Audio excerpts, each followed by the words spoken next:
Professor Stanley Sebastian, എൻ്റെ കയ്യിൽ lab report ഉണ്ട്. ആ ലാബ് റിപ്പോർട്ടിൽ കൃത്യമായി പറയുന്നുണ്ട്, S value equation for it suspected adulterants as per ISO 17678/2019. അതിൽ പറയാണ്, soybean, sunflower, olive, rape seed, linseed, wheat germ, maize germ, cotton seed, fish oil, coconut and palm kernel fat, palm oil and beef tallow, lard. കൃത്യമായിട്ട് പറയുന്നുണ്ട് എന്തൊക്കെയാണ് ഇതിൽ ഉപയോഗിച്ചിരിക്കുന്നത്. ഈ ലഡു ഉണ്ടാക്കാൻ ഉപയോഗിച്ച ഘടകങ്ങൾ എന്തൊക്കെയാണ് എന്ന് കൃത്യമായി അക്കമിട്ട് പറയുന്നുണ്ട്. The above samples does not comply to the requirements of FSSAI for the tested parameters. The parameters marked with ER out of specification എന്ന് കൃത്യമായിട്ട് പറഞ്ഞിരിക്കുന്നു. നേരത്തെ അമരാവതിയിൽ ചേർന്ന NDAയുടെ പാർലമെൻ്ററി പാർട്ടി യോഗത്തിലാണ് മുഖ്യമന്ത്രി ചന്ദ്രബാബു നായിഡു ഇങ്ങനെ ഒരു ആക്ഷേപം ഉയർത്തിയത്. ഇപ്പോഴിതാ ലാബ് റിപ്പോർട്ട് പുറത്ത് വന്നിരിക്കുന്നു. കൃത്യമായി തിരുപ്പതി ക്ഷേത്രം അശുദ്ധമാക്കുക, അതുപോലെ ഹൈന്ദവ വിശ്വാസം തകർക്കുക എന്നീ ഉദ്ദേശങ്ങളോടെയാണ് ലഡു ഉണ്ടാക്കാൻ മീനെണ്ണയും മൃഗക്കൊഴുപ്പും ഉപയോഗിച്ചത് എന്നതിൽ സംശയമില്ല. മുൻ മുഖ്യമന്ത്രി ജഗൻമോഹൻ റെഡ്ഡിയുടെ ചുറ്റുപാടുകളെപ്പറ്റി നമുക്കറിയാം. അദ്ദേഹത്തിൻ്റെ ആഭിമുഖ്യം ആരോടായിരുന്നുവെന്ന് നാം പല സന്ദർഭങ്ങളിലായി കണ്ടതാണ്. സനാതന മൂല്യങ്ങളോട് മുഖം തിരിച്ചു നിന്ന ഒരു രാഷ്ട്രീയ നേതാവ് ആന്ധ്ര ഭരിച്ചതിൻ്റെ തിക്തഫലങ്ങളല്ലേ ഇതൊക്കെ? എന്താണ് താങ്കളുടെ നിരീക്ഷണം, കാഴ്ചപ്പാട്? സാമുവൽ രാജശേഖര റെഡ്ഡിയുടെ മകനാണ് അങ്ങേര്, അല്ലാണ്ട് ചുമ്മാ ജഗൻമോഹൻ റെഡ്ഡി ഒന്നും അല്ല. സാമുവൽ രാജശേഖര റെഡ്ഡി, അതിൻ്റെ അകത്ത് എല്ലാം ഉണ്ട്. അതായത് ഇതിൻ്റെ അകത്ത് ഒരു കാര്യം നമ്മൾ മനസ്സിലാക്കണം, ആന്ധ്ര വരെ ഒന്നും പോകണ്ട. ഇവിടെ ശബരിമല സമരം നടന്നപ്പോൾ ശബരിമലയെ അധിക്ഷേപിക്കാനും ശബരിമലയിലെ നോയമ്പ് മുടക്കാനും വേണ്ടി അവിടെ നോയമ്പെടുക്കുന്ന ഭക്തരുടെ അടുക്കിലേക്ക് അതായത് യുവതികളായിട്ടുള്ള സ്ത്രീകളെ പ്രവേശിപ്പിക്കണമെന്നും പറഞ്ഞ് കേരളത്തിലെ 80% ജനങ്ങളാണ് ഒന്നിച്ചു നിന്നത്. അപ്പൊ ഞാൻ ആ സമയത്ത് ഹിന്ദുക്കൾ അല്ലാത്ത പലരോടും ചോദിച്ചു, എന്തിനാണ് നിങ്ങൾ ഇതിൻ്റെ അകത്ത് ഇടപെടുന്നത്? ഹിന്ദുക്കളുടെ വിശ്വാസമല്ലേ, അത് നടന്നോട്ടെ. ഒരാൾ നോയമ്പെടുക്കുന്നു, അപ്പം ഈ ശബരിമല നോയമ്പില് ഭക്ഷണത്തിൽ മാത്രമല്ല ജീവിതക്രമത്തിലും നിയന്ത്രണമുണ്ട്. ആ നോയമ്പെടുക്കുന്ന പുരുഷനോ അവർക്കൊരു സ്ത്രീ ബന്ധം പാടില്ല. അപ്പൊ അവർ ആ നോയമ്പെടുത്ത അമ്പലത്തിൽ പോയി തൊഴുതിട്ട് തിരിച്ചു വരുന്നിടം വരെ നോൺ വെജ് കഴിക്കാൻ പാടില്ല. അങ്ങനെ ഒത്തിരി അതിന്റെ നിയന്ത്രണങ്ങളുണ്ട്. അപ്പൊ അതിനെ ബ്രീച്ച് ചെയ്യാൻ വേണ്ടി എന്തിനാണ് വളരെ നിർബന്ധിച്ച് ഈ സ്ത്രീകളെ ശബരിമലയിൽ പ്രവേശിപ്പിക്കുന്നതെന്ന് ചോദിച്ചപ്പോൾ ആണ് എനിക്ക് തന്നെ മനസ്സിലായത് അതിഭയങ്കരമായ ഹിന്ദു വിരോധം, ഹിന്ദു ആചാരങ്ങളോടുള്ള വിരോധം, ഹിന്ദുക്കളുടെ ധർമ്മത്തോടുള്ള വിരോധം, പുച്ഛം, അവജ്ഞ, ഇങ്ങനെയുള്ള കാര്യങ്ങൾ കേരളത്തിലെ ഈ പ്രബുദ്ധരാണ് എന്ന് പറയുന്ന 80 ആൾക്കാരിലെ 80% പേരിലും ഉണ്ടായിരുന്നു. അതിൻ്റെ അകത്ത് ഹിന്ദു നാമധാരികളും ഉണ്ടായിരുന്നു.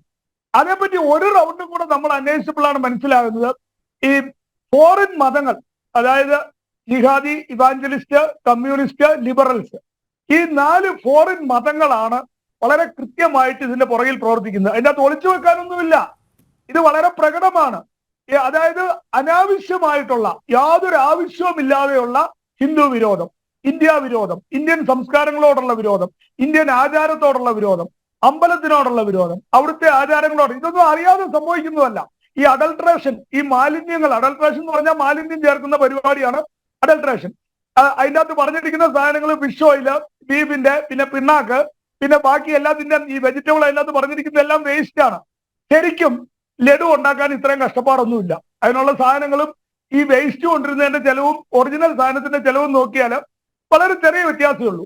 അപ്പോ ഈ ക്രിമിനൽ ആക്ടിവിറ്റി അവിടെ നടന്നിരിക്കുന്നത് ഒരു സാമ്പത്തിക ലാഭത്തിന് വേണ്ടി അല്ല, മറിച്ച് ഹിന്ദുക്കളെ ഉപദ്രവിക്കുകയും അപമാനിക്കുകയും ചെയ്യുമ്പോൾ കിട്ടുന്ന ഒരു മനസുഖത്തിന് വേണ്ടിയാണ്.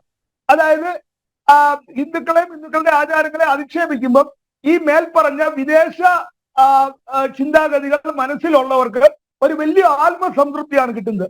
അപ്പൊ ഇതിനൊരു ഉദാഹരണമായിട്ട് പറയുകയാണെങ്കിൽ ഈ നരഭോജികൾ, കാനിബാൽസ് ഉണ്ട്. അപ്പൊ അവര് ഒരു ചിന്താഗതി എന്ന് പറഞ്ഞാൽ ഏതെങ്കിലും ഒരു മനുഷ്യൻ അതിലെ പോകുമ്പോൾ അവനെ കൊന്നു തിന്നുകയാണെങ്കിൽ അവന്റെ സൗന്ദര്യവും ബുദ്ധിശക്തിയും അവന്റെ കഴിവും എല്ലാം കിട്ടി അത് നമുക്ക് കിട്ടുന്നു എന്നാണ് ഈ നരഭോജികളുടെ ഒരു മനഃശാസ്ത്രം.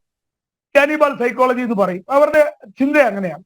അതുപോലെ ഇന്ത്യയില് ഈ ഇന്ത്യ അലയൻസും അതിനോടനുബന്ധിച്ചുള്ള എല്ലാ പാർട്ടികളും, അത് ഒരു MLA MP ഉള്ള പാർട്ടി തുടങ്ങി 99 എണ്ണം ഉള്ളവരുടെ എല്ലാവരുടെയും ചിന്താഗതി ഹിന്ദുവിനെ അധിക്ഷേപിക്കുന്നതോടുകൂടി, അമ്പലത്തെ അധിക്ഷേപിക്കുന്നതോടുകൂടി, അവിടുത്തെ ആചാരങ്ങളെ അധിക്ഷേപിക്കുന്നതോടുകൂടി ഇവർക്ക് ശക്തി വർദ്ധിക്കുന്നു എന്നാണ് ഇവരുടെ ഒരു ധാരണ.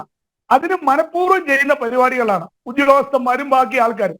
പിന്നെ ആന്ധ്രയെ സംബന്ധിച്ചിടത്തോളം ഇപ്പം ഈ കഴിഞ്ഞ 5 വർഷം കൊണ്ട് അവിടെ പൂജ ചെയ്യുന്നവരും അമ്പലത്തിൽ ജോലി ചെയ്യുന്നവരും വരെ ഇവാഞ്ചലിസ്റ്റുകളാണ്. പേര് അവര് എന്താണ് വ്യാജ മാമോദീസ മുങ്ങി ഇവാഞ്ചലിസ്റ്റുകളായിരിക്കുകയാണ്. പക്ഷെ അവർ ആ ഹിന്ദു പേര് മെയിൻറ്റെയിൻ ചെയ്യുന്നു. ജോലിക്കും ശമ്പളത്തിനും വേണ്ടി അത് മെയിൻറ്റെയിൻ ചെയ്യുന്നു. അത് അവിടെ ഒരു ഇഷ്യൂ ആണ്. ഇതേ ഇഷ്യൂ കേരളത്തിലും തമിഴ്നാട്ടിലും എല്ലാ സ്റ്റേറ്റിലും കുറേശ്ശെയായിട്ടുണ്ട്. ആന്ധ്രയിലെ പോലെ അധികമായിട്ടില്ല എന്ന് മാത്രം.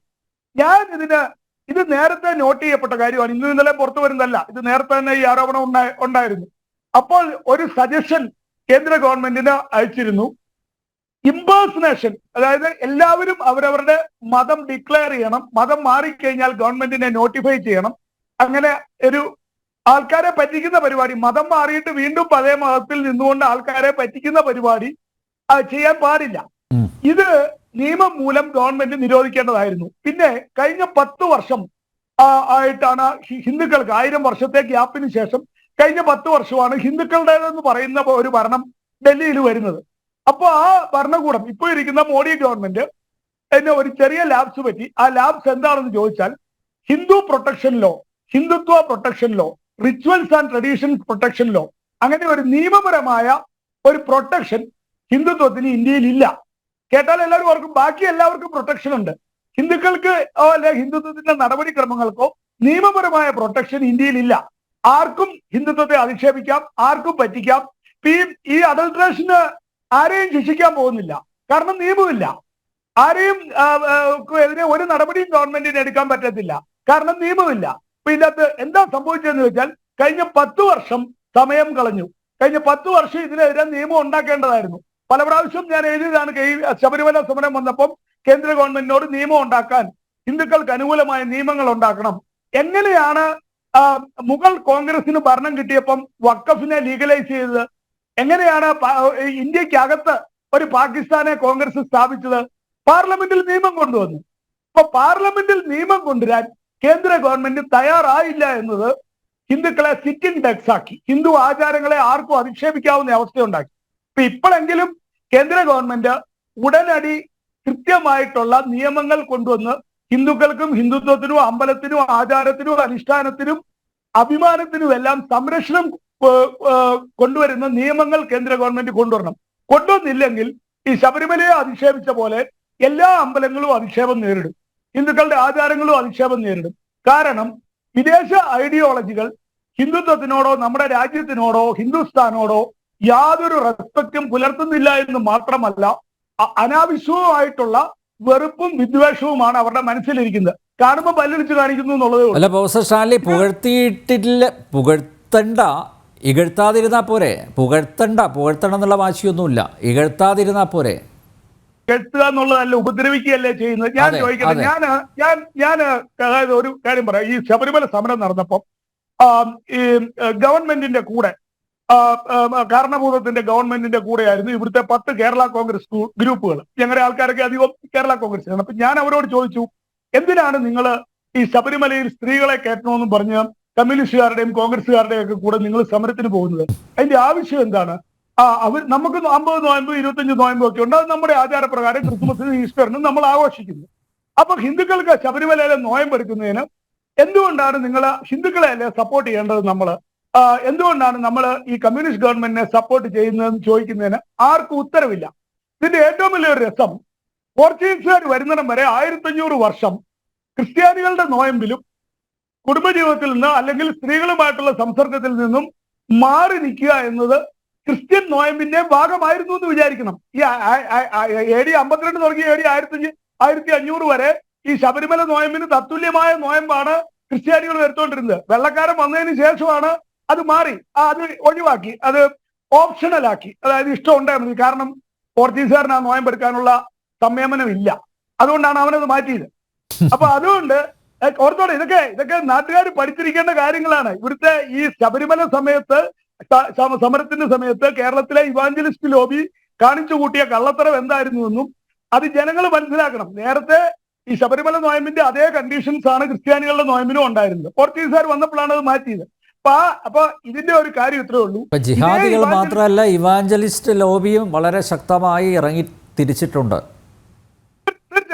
തീർച്ചയായിട്ടും എന്നൊന്നും തർക്കമിരിക്കുന്നത്. ഇവിടെ ആകെ എന്താണ്, ഇതേ കാര്യം തന്നെയാണ് കേരളത്തിൽ ശബരിമലക്കെതിരെ നടന്ന സബോട്ടേജ് അല്ലെങ്കിൽ അട്ടിമറി ശ്രമം ആന്ധ്രയിലോട്ട് പറിച്ചു നടപ്പെട്ടു. അത്രേ ഉള്ളൂ സംഭവിച്ചിരിക്കുന്നത്. അല്ലാതെ ഇതിനകത്ത് ഒരു കാര്യം കൂടെ മനസ്സിലാക്കുക. ഇതിനൊരു പൊളിറ്റിക്സ് ഉണ്ട്. ആ പൊളിറ്റിക്സ് എന്ന് പറയുന്നത് ഈ ഹിന്ദുത്വത്തിനെതിരെയുള്ള ഡയറക്റ്റ് ആക്രമണങ്ങൾ പലപ്പോഴും കോൺഗ്രസ് ഡയറക്റ്റ് ആയിട്ട് ചെയ്യാറില്ല. കോൺഗ്രസ് ഇനി ഇന്ത്യ അലയൻസിലെ തേർഡ് ഫ്രണ്ട്, മൂന്നാം മുന്നണി കക്ഷികൾ എന്ന് പറയും. ADMK, DMK, communist, Kerala Congress, YSRCP, അങ്ങനെ മമത, അങ്ങനെ അവരുടേതായിട്ടുള്ള പവാർ, അങ്ങനെയൊക്കെയുള്ള ഇപ്പൊ ഉദ്ധവ് താക്കറെ, അങ്ങനെ കുറെ ആൾക്കാരെ അവർ അപ്പോയിന്റ് ചെയ്തിരിക്കുകയാണ്. ഹിന്ദുക്കൾക്കിട്ട് സൂത്രത്തിൽ പണി കൊടുക്കുക, സ്വാമിമാരെ തട്ടുക, അങ്ങനെയുള്ള പരിപാടിക്ക് കോൺഗ്രസ് ഇതിന്റെ പുറകിൽ ഒരു എക്കോസിസ്റ്റം പ്രൊവൈഡ് ചെയ്യത്തേ ഉള്ളൂ. കാരണം കോൺഗ്രസിന് ഡയറക്റ്റ് ആയിട്ട് അത് ചെയ്യുന്നതിൽ അവർക്കൊരു നാഷണൽ കക്ഷി എന്നുള്ള നില ബുദ്ധിമുട്ടുള്ളതുകൊണ്ട് അവരുടെ കൂടെയുള്ള കുഞ്ഞു കുറുക്കന്മാരെ കൊണ്ട് ഈ പരിപാടികളെല്ലാം ചെയ്യിച്ചു.